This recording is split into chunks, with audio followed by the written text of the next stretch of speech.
प्यारे दोस्तों, इस वाक़ये को एक बुज़ुर्ग बयान करते हैं। वो कहते हैं, मैं कब्रिस्तान जाया करता था, कब्र वालों के लिए दुआ मांगा करता, कब्रों को देखकर उनसे नसीहत हासिल करता। मैं उन्हें देखता कि कब्र वाले खामोश हैं, बोलते नहीं हैं और ना ही अपने पड़ोसियों से मुलाकात करते हैं। फिर मैं बहुत ज़्यादा रोता और उसके बाद एक गुंबद की तरफ चला जाता जिसमें एक कब्र थी और उसके साए में सो जाता। एक मर्तबा मैं एक कब्र के पास सोया हुआ था, इतने में मैंने ख्वाब में देखा एक मुर्दा कह रहा है, हाय मेरी बर्बादी और हलाकत। अगर दुनिया वाले मुझे देख लें तो वो भी अल्लाह की नाफरमानी ना करें। वो मुर्दा ख्वाब में कहता है कि है कोई मेरी फरियाद सुनने वाला या मेरे घर वालों को मेरी इस हालत की खबर देने वाला। वो बुज़ुर्ग फरमाते हैं, मैं जब नींद से जागा तो बहुत ज़्यादा डर गया। इसके बाद मैं घर आ गया और सारी रात उसी के बारे में सोचता रहा। जब सुबह हुई तो मैं फिर कब्रिस्तान की तरफ चल दिया। जब मैं वहाँ गया तो मैंने देखा कि कोई भी इंसान उस कब्र पर नहीं आया हुआ है। मैं थोड़ी देर वहाँ बैठा रहा, फिर मुझे नींद आने लगी और मैं सो गया। मैंने फिर ख्वाब में देखा कि मुर्दा कह रहा है, हाय मेरी बर्बादी। दुनिया में मेरे अमाल बहुत बुरे थे और मेरी उम्र बहुत लंबी थी।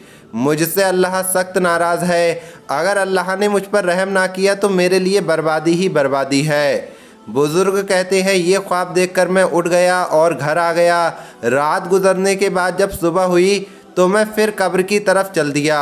मैंने सोचा शायद कोई कब्र की ज़ियारत के लिए आ जाए तो मैं उसके सामने ये सारा वाक़या बयान कर दूँ।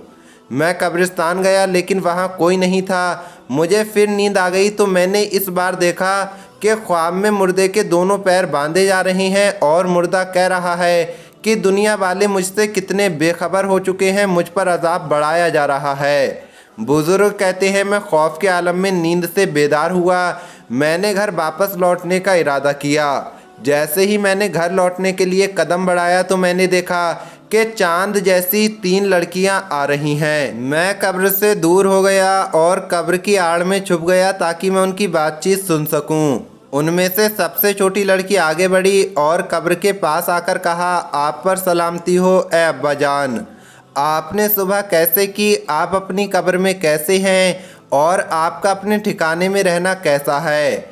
आप हमारे पास अपनी मोहब्बत छोड़कर चले गए हैं। हमें आप पर बहुत ज़्यादा गम है और आपसे मिलने का बहुत शौक़ है। फिर वो लड़की बहुत ज़्यादा रोई और उसके बाद दूसरी दोनों लड़कियां आगे बढ़ीं और सलाम करके कहने लगीं, ये हमारे उस बाप की कब्र है जो हम पर बहुत ज़्यादा शफीक और बहुत ज़्यादा मोहब्बत करने वाले मेहरबान थे।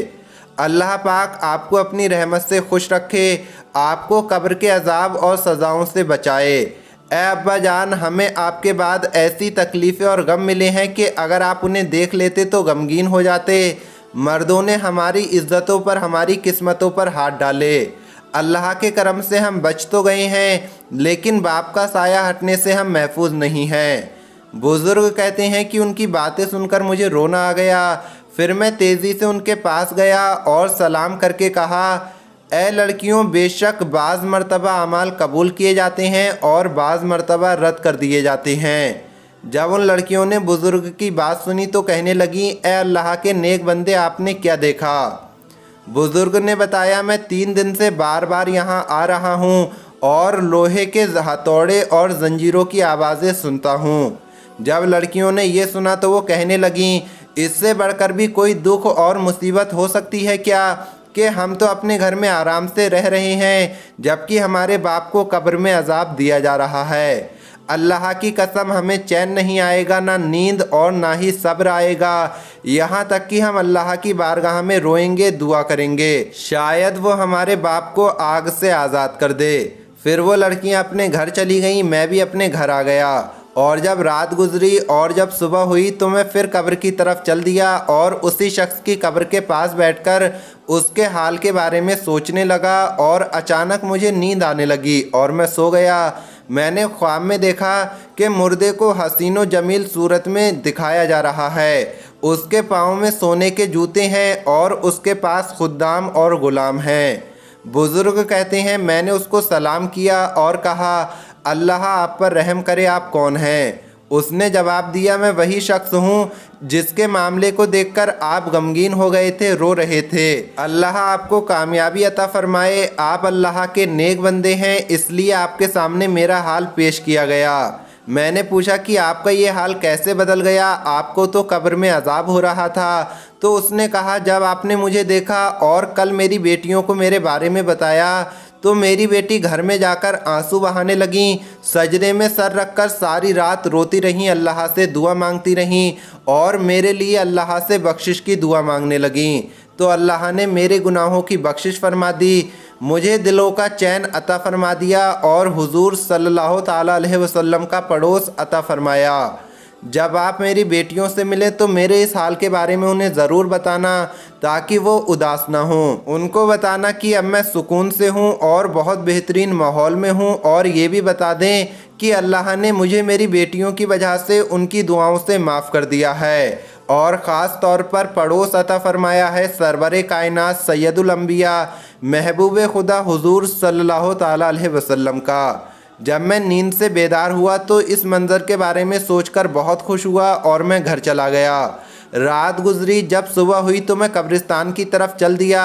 میں نے کیا دیکھا کہ وہ لڑکیاں ننگے پاؤں موجود ہیں اور اس قبر کے پاس بیٹھی ہیں۔ میں نے ان کو سلام کیا اور کہا تمہیں مبارک ہو، میں نے تمہارے باپ کو بہت بڑی بھلائی اور بڑے اچھے محل میں دیکھا ہے، اور تمہارے باپ نے مجھے بتایا کہ اللہ نے تمہاری دعا قبول فرما لی اور تمہاری کوششوں کو رد نہیں کیا۔ اللہ نے تمہاری خاطر تمہارے باپ کو بخش دیا، لہٰذا تم اس کی حقدار ہو کہ اس کا شکریہ ادا کرو۔ یہ سنتے ہی ان میں سے سب سے چھوٹی لڑکی نے دعا شروع کر دی، اے اللہ پاک، دلوں کو خوش کرنے والے، عیبوں کو چھپانے والے، ہمارے غموں کو دور کرنے والے، گناہوں کو بخشنے والے، عیبوں کو جاننے والے، تو میری حاجت کو اس طرح سے جانتا ہے جس طرح تنہائی میں میرے گناہ سے معافی مانگنے کو جانتا ہے۔ تو میرے ارادے، میری نیت اور دل کو بہتر جانتا ہے۔ تو ہی میرا مالک و مولا ہے اور میری پکڑ فرمانے والی ذات ہے۔ میری مصیبتوں کا حاجت روا بھی تو ہے، میری لغزشوں کو مٹانے والا، میری دعاؤں کو قبول کرنے والا بھی تو ہے۔ اگر میں کسی گناہ کے بارے میں سوچوں تو اپنا فضل و کرم کرتے ہوئے مجھے محفوظ رکھ اور میری پردہ پوشی فرما۔ اے اللہ، اگر تو نے اپنے فضل و کرم سے میری حاجت کو قبول فرمایا اور میرے ماں باپ کے گناہوں کو معاف فرما دیا ہے تو میری روح بھی قبض فرما لے۔ اور اس لڑکی نے پھر ایک زوردار چیخ ماری اور اس کا انتقال ہو گیا۔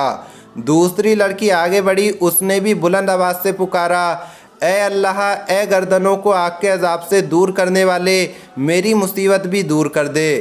تو نے میری دعاؤں کو قبول فرما لیا ہے، میری حاجت پوری کر دی ہے اور میرے دل کو اپنے ذکر سے آباد کر دیا ہے۔ مجھے بھی میری بہن سے ملا دے۔ اس کے بعد اس نے بھی ایک زوردار چیخ ماری اور اس کا بھی انتقال ہو گیا۔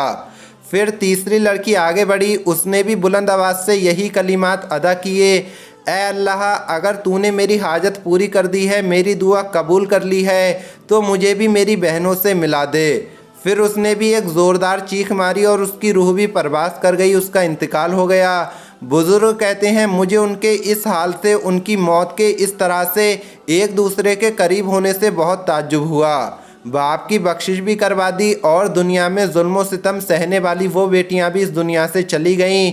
بے شک ماں باپ کی دعاؤں سے بچوں کی زندگی بدل جاتی ہے اور آخرت بھی سنور جاتی ہے، لیکن بیٹیوں کی دعا لینے والے باپ پر اللہ پاک کس طرح سے اپنی رحمت اور برکتیں نازل کرتا ہے، اس واقعے میں آپ نے دیکھ لیا۔